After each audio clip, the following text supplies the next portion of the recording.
أعوذ بالله من الشيطان الرجيم. بسم الله الرحمن الرحيم.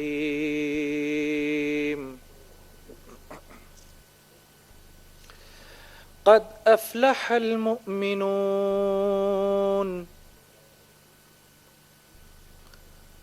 الذين هم في صلاتهم خاشعون والذين هم عن اللغو معرضون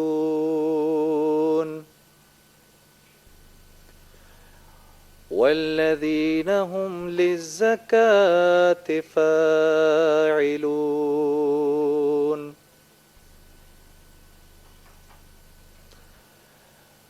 والذين هم لفروجهم حافظون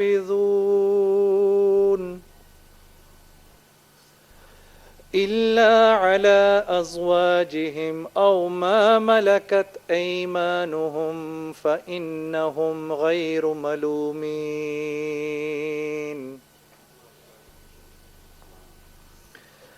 فمن ابتغى وراء ذلك فأولئك هم العادون.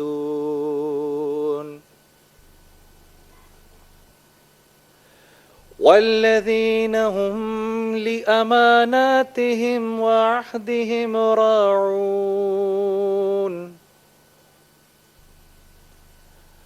والذين هم على صلواتهم يحافظون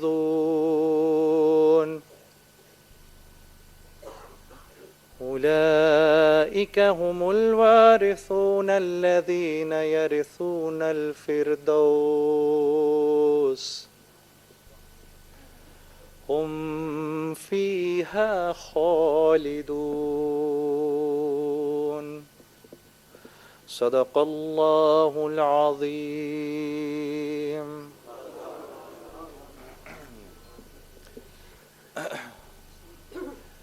عزیزان گرامی،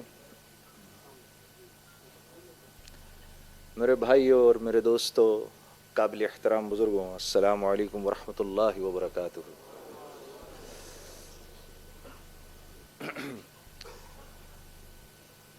حضرت مولانا طارق جمیل صاحب میرے استاد بھی ہیں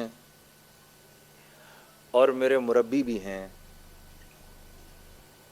اور اللہ کے فضل سے ان سے اللہ نے ایک روحانی تعلق بھی عطا فرمایا ہے۔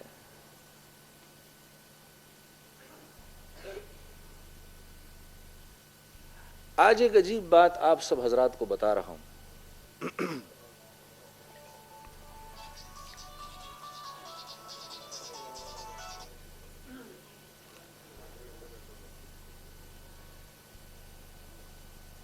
پہلی مرتبہ جب مولانا کو سنا تو میں پہلی دفعہ اس دعوت کے کام سے متعارف ہو رہا تھا، مجھے پہلی دفعہ ملایا جا رہا تھا، اور ایک دوست مجھے اپنے ساتھ اجتماع پہ لے گیا کراچی کے۔ تو مولانا کا بیان سن کے میں نے اپنے اس دوست سے کہا کہ میں نے ان سے ملنا ہے۔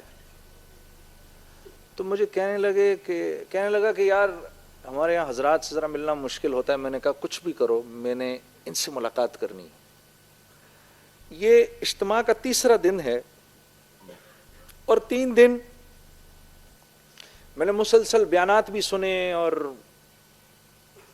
بزرگوں سے میری ملاقات بھی کرائی میرے اس دوست نے۔ ہر ایک کی بات کافی پر اثر اور ہر ایک کی بات کا ایک تاثر، لیکن کچھ فیصلے ایسے ہوتے ہیں، کچھ کیا سبھی فیصلے اوپر آسمانوں پر ہوتے ہیں۔ اللہ کو میری تربیت کے لیے ایک ایسے آدمی سے میرا جوڑ کرنا ضروری تھا کہ جس کی ہر بات کو سن کے میرا دل کہے کہ ہاں جو یہ بات کر رہا ہے وہ میں کر گزروں، یا وہ بات ایسی ہے کہ میں کر سکتا ہوں، یا اس کا میرا غم ایک ہے، یا یہ میری تکلیف کو اوروں سے بہتر سمجھتے ہیں، یا ان کو میری بات اوروں سے بہتر سمجھ آتی ہے. مجھے ایک ایسے آدمی کی ضرورت تھی.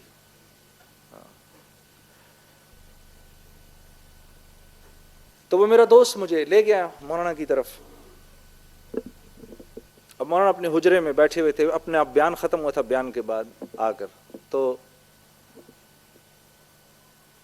مجھے اندر بلایا, وہ بھی ایسے کہ میرا دوست گیا حجرے میں, کہا مولانا ایک میرا دوست ہے, اس کا نام جنید جمشید ہے, آپ سے ملنا چاہتا ہے. تو مولانا نے کہا جنید جمشید, ایسے کہا جیسے مولانا کو یوں لگا ہو کہ یہ نام وہ انہوں نے سنا ہے کہیں. تو کہا اس کو اندر لاؤ فوراً. تو میں جب اندر گیا تو مجھے مولانا سے سامنے بٹھا لیا, اور سامنے بٹھا کر مجھے عجیب نظروں سے دیکھنا شروع کر دیا.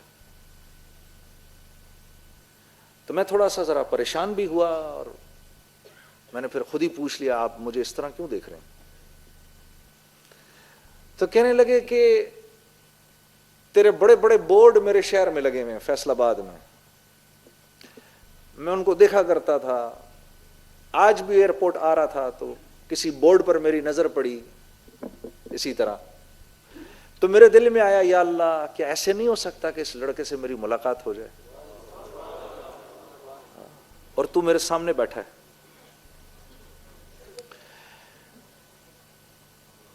تو میں نے مولانا سے عرض کی, میں نے کہا مولانا ایک پاکستانی نوجوان یا میری عمر کا کوئی بھی آدمی, میری عمر اس وقت 30 یا 31 سال میری عمر تھی, شہرت اتنی کہ میرے تصور سے بھی باہر کی بات, مال بھی اتنا, نام بھی اتنا. میں نے کہا جس شہرت نام دولت کا میری عمر کا ایک نوجوان, ایک پاکستانی نوجوان سوچ بھی نہیں سکتا, مولانا وہ سب میرے پاس ہے, لیکن میں اندر سے بالکل خالی ہوں, ایک پریشان سا انسان ہوں. اور یہ بات میں نے مولانا سے ایسے بولی کہ یہ بات, اس بات کا میں نے ذکر کبھی کسی کے سامنے پہلے نہیں کیا, کسی کے سامنے نہیں کیا. اور اس کی وجہ یہ ہے کہ یہ جو شو بزنس کے جو ایکٹر اور گانے والے ہوتے ہیں نا, ان کی زندگی ایک جھوٹ ہوتی ہے. جب آپ ایکٹر کو دیکھتے ہیں تو اس کو دیکھ کے آپ جانتے ہیں کہ یہ جو کچھ بھی کر رہا ہے جھوٹ ہے, یہ جھوٹ ہے, یہ ایکٹنگ کر رہا ہے, یہ جھوٹ ہے جو بھی کر رہا ہے. اور آگے سنو, وہ یہ جانتا ہے کہ آپ بھی جانتے ہیں کہ جو کچھ وہ کر رہا ہے وہ ایک جھوٹ ہے. آدمی جس چیز کی محنت, جس کام کو دنیا میں کرتا ہے, وہ کام تھوڑی دیر میں اس کے اوپر سوار ہو جاتا ہے, وہ کام تھوڑی دیر میں اس کے اوپر سوار ہو جاتا ہے. اور ایک کام کو اگر 10 سال کرے, 15 سال کرے, 20 سال کرے, تو پھر وہ انسان وہی بن جاتا ہے, ایک جھوٹ بن جاتا ہے.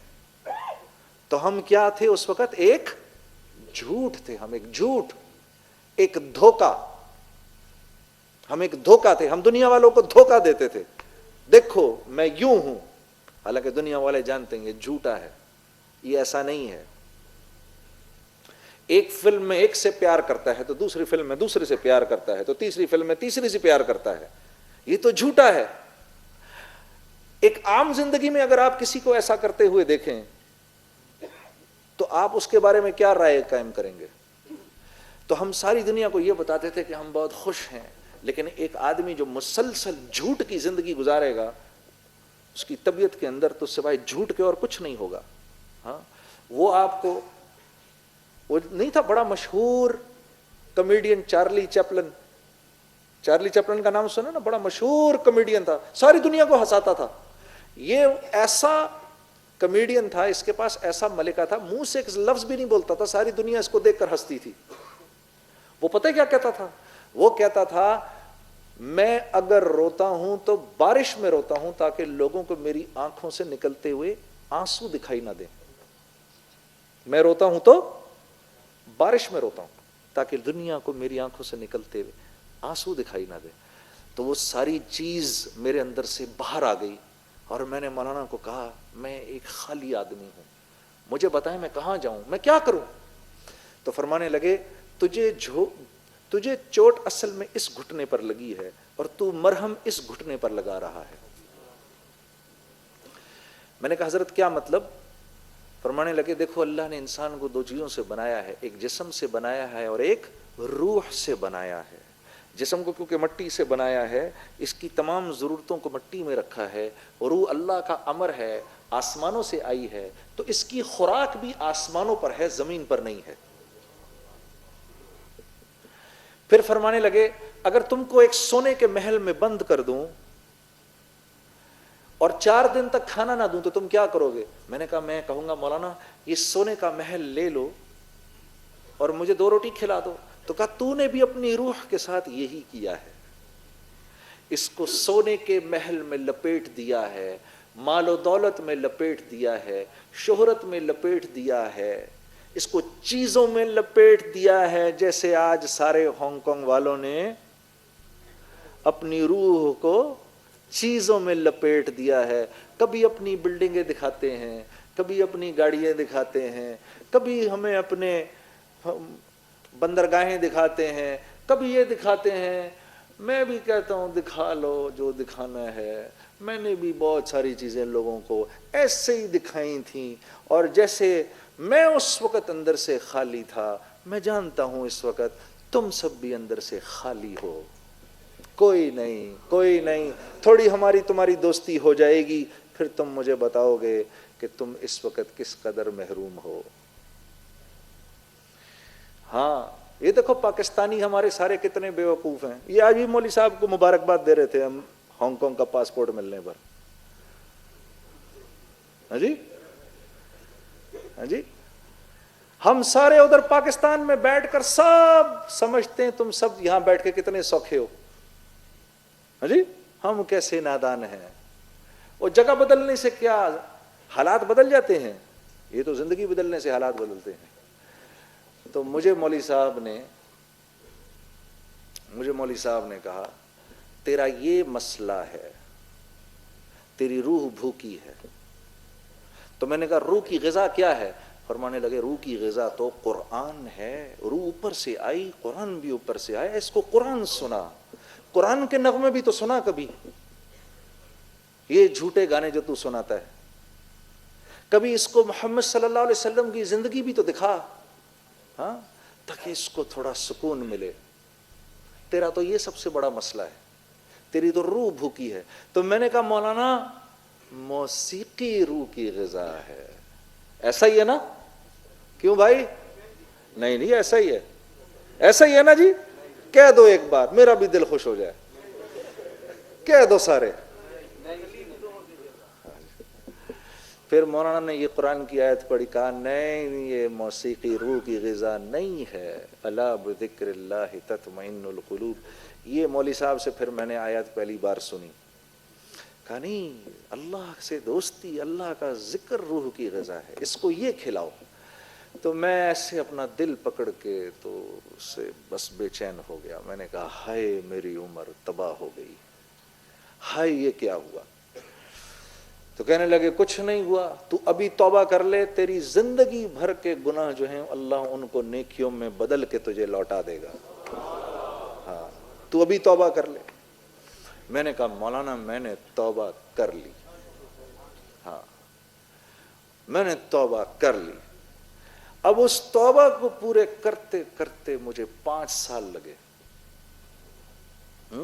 لیکن سے روزے نہیں چھوڑے.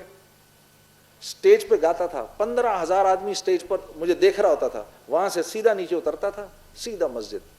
وہاں جا کر ساتھی انتظار کر رہے ہوتے تھے, شلوار قمیض ان کے پاس ہوتا تھا.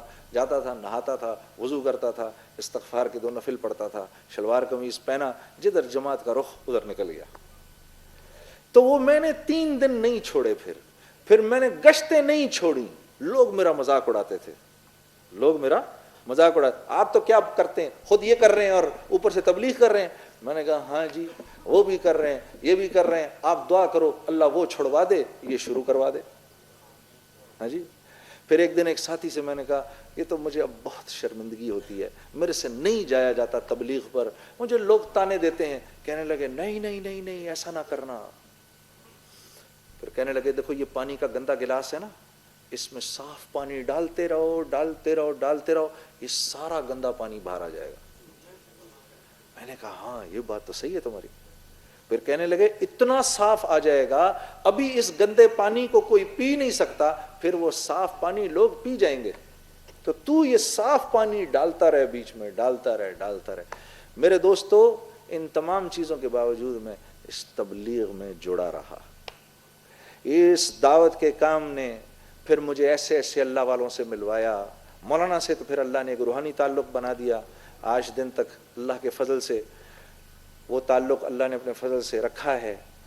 اور پھر اللہ نے ایسے اچھے اچھے دوست ملوا دیے. میں اپنے ساتھ ابھی اپنے ایک دوست کو لے کر آیا ہوں، سہیل نام ہے اس کا، ہم دونوں ساتھ آئے ہوئے ہیں. ہم دونوں نے پھر کام شروع کیا. نہ کپڑے کا کام انہوں نے پہلے کبھی کیا نہ میں نے کیا، شلوار قمیض کبھی نہیں بنوائے ہم دونوں نے، لیکن ہم دونوں تبلیغ میں ایک ساتھ لگ گئے، ایک ساتھ لگے. اس نے بھی اپنی اس زندگی کو چھوڑا، میں نے بھی اپنی اس زندگی کو چھوڑا. اللہ نے ہمارا ہاتھ پکڑ لیا. آج اللہ رب العزت کے فضل و کرم سے دنیا جہان کے اندر ہماری بنائی ہوئی چیزیں جاتی ہیں اور ہم دونوں ساری دنیا میں پھرتے ہیں، پیچھے اللہ ہمارے کام خود چلاتے ہیں. پھر اللہ نے ایسا ہاتھ پکڑا میرے دوستو. ہاں تو یہ ایک دفعہ جیسے اللہ کے نبی صلی اللہ علیہ وسلم کے ارشاد کے مطابق آپ نے فرمایا اللہ کے لیے جس چیز کو چھوڑو گے اللہ تمہیں اس سے بہتر عطا کریں گے. ہاں لیکن ہم کہتے ہیں نہیں پہلے بچہ ہو جائے پھر شادی کریں گے. ہم کیا کہتے ہیں؟ پہلے بچہ ہو جائے پھر شادی کریں گے. نہیں نہیں نہیں، پہلے شادی کرنی پڑے گی پھر بچہ ہوگا. پہلے تبلیغ میں نکلنا ہوگا پھر زندگی بدلے گی.